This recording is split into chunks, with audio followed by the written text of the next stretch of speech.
السلام عليكم ورحمة الله وبركاته. معكم تميم من قناة عربي مكسر. النهارده استكمالا لسلسلتنا اللي هي عرض الشواطئ. هنستعرض معاكم الشاطئ من اجمل شواطئ الغردقة، هو شاطئ الشيراتون.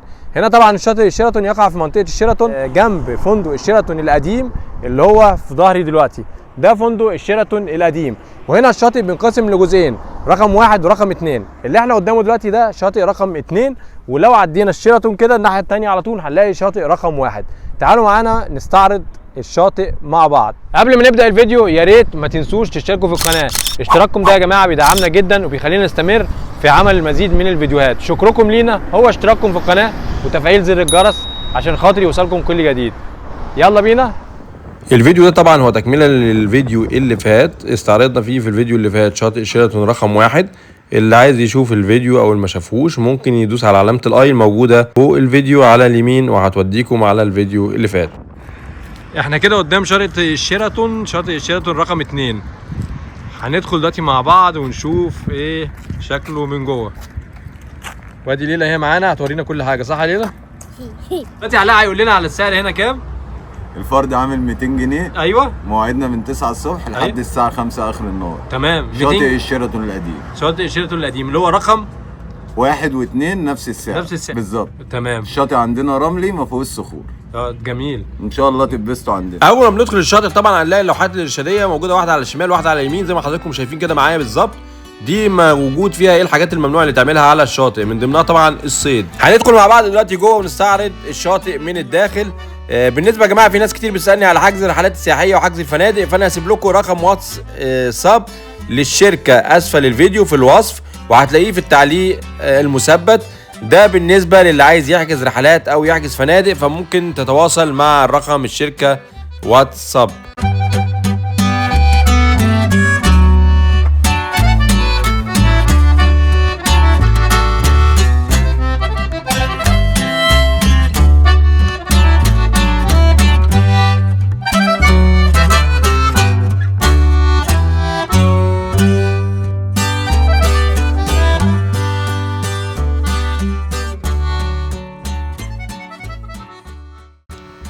طبعا يا جماعه اول ما تخشوا كده الشاطئ هتلاقوا المرجحه دي مناسبه جدا طبعا اللي معاه اطفال.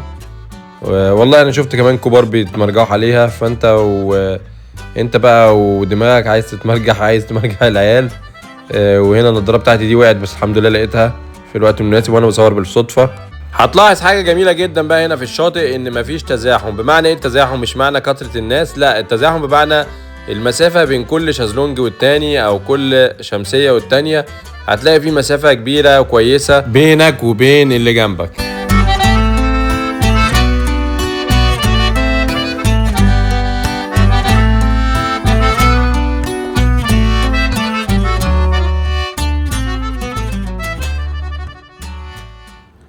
ودلوقتي بقى ندخل مع بعض كده على الشاطئ او المية نفسها ونشوف الشاطئ ايه بالظبط، رملي ولا صخري. بصوا زي ما حضراتكم شايفين كده اهو، باين واضح قدامكم. ادي الشاطئ رملي مش صخري، يعني مريح جدا للسباحه. اللي عايز يجي عشان يعوم فمريح جدا، واللي معاه اطفال برضه هيبقى مريح جدا برضه للاطفال. فالشاطئ روعه، ما فيهوش صخر، رملي، مدخله مريح، تدريج. وهنا طبعا زي ما حضراتكم شايفين كده ظاهر قدامكم ده فندق الشيراتون اللي انا استعرضته معاكم في الفيديو اللي فات اللي هو شاطئ الشيراتون رقم 1. اما بالنسبه للفندق اللي ظاهر قدام حضراتكم ده هو فندق الماريوت، اللي هو المبنى اللي انتم شايفينه دوت على اول الشاطئ كده من هناك. ده فندق الماريوت. اللي عايز طبعا يتفرج على فندق الماريوت من جوه واستعراضه فانا استعرضته قبل كده في فيديو خاص بيه. هتلاقي الفيديو على علامة الاي او في علامة الاي اللي ظاهرة دلوقتي قدامكم فوق الفيديو. بمجرد ما تضغط على علامة الاي هتحولك على الفيديو على طول الخاص بالماريوت.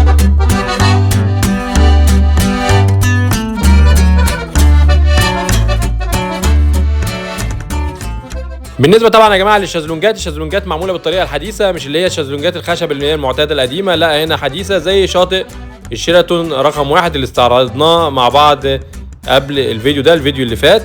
فهنا برضو الشازلونجات تعتبر برضو حديثه، الفرق بس ان هنا لونها ابيض والثانيه كان لونها ازرق. في بعض الشازلونجات اللي لونها ازرق هنا برضو في الشاطئ، لان هم يعتبروا الاثنين تبع اداره الشيراتون، بس هم بيميزوا الدنيا ان بيخلوا الشازلونجات هنا لونها ابيض والناحيه الثانيه او الشاطئ شيراتون رقم 1 كله ازرق.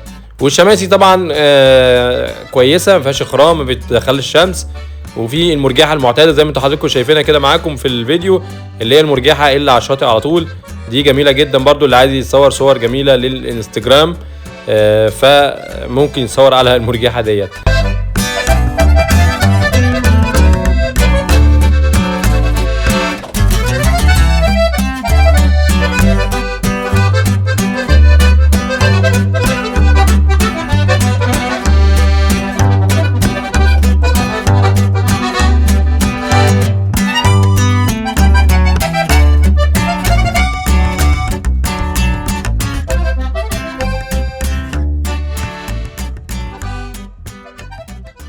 اللي واضح قدام حضراتكم ده هناك كده ده الكافيه الخاص بالبيتش. طبعا حجمه مش كبير يعني صغير، بس هو مناسب بالنسبه للبيتش. زي ما حضراتكم شايفين هو ده كده الكافيه، حجمه مناسب جدا بالنسبه للشاطئ. وهنا دي المنيو اللي هي موجوده على البار. هنستعرض مع بعض طبعا دلوقتي المنيو. هو ما فيهوش اكل كتير ويعني وكده، بس هو يعتبر مناسب بالنسبه للشاطئ. دي المنيو كلها على بعض عباره عن وش وظهر. ادي الوش دي المأكولات، والناحيه التانية من المنيو اللي حضراتكم شايفينها دلوقتي قدامكم دي كده المشروبات. والاسعار ان شاء الله تكون واضحه زي ما صورتها لكم كده قدامكم في الفيديو.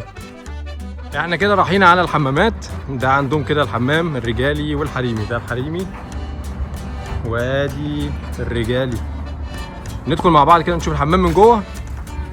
الحمام مطلعش رجالي ولا حريمي، طلع كلابي زي ما انتم شايفين كده. كده ده شكل الحمام يا جماعه من جوه اهو. الحوض ده انا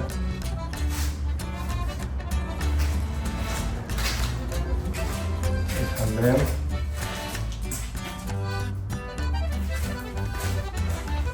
بالنسبة طبعا كشاطئ يعني عام يعتبر لا نضيف عن اماكن تانية كتيرة، معقول يعني طبعا.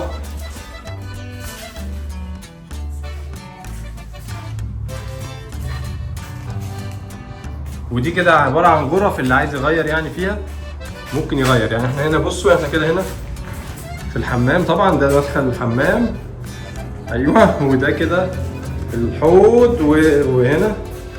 ودي كده لو حد عايز يغير ولا حاجة ممكن يخش في الغرف ديت يغير.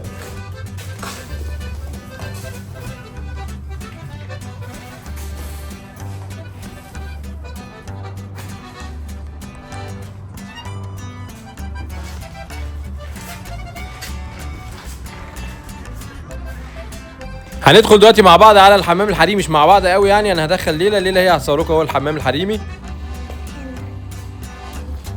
دي المراية.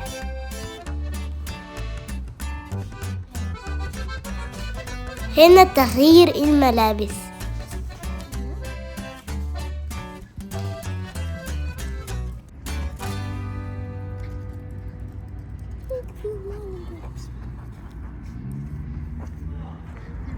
وهنا ديت الدش.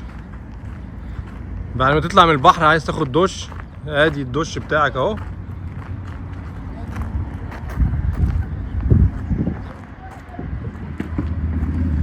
هنا في شاطئ 2 او شاطئ 1 الناحية التانية نفس القصة. الشاطئ طبعا زي ما قلت لكم مقسوم نصين. ادي النص دوت اللي هو قبل الشيراتون ده على طول. احنا كده في شاطئ 2 لحد الماريوت. وبعد كده من بعد الشيراتون القديم لقدام شويه كده ده شاطئ 1 اللي انا صورته في الفيديو اللي فات. وهنا دي الشاليهات اللي هي بتاعت فندق الشيراتون. زمان دي طبعا كانت شغاله الشاليهات ديت، وكانت واضحه جدا. طبعا انا مصورها في الفيديو اللي فات اللي هو شاطئ الشيراتون رقم 1.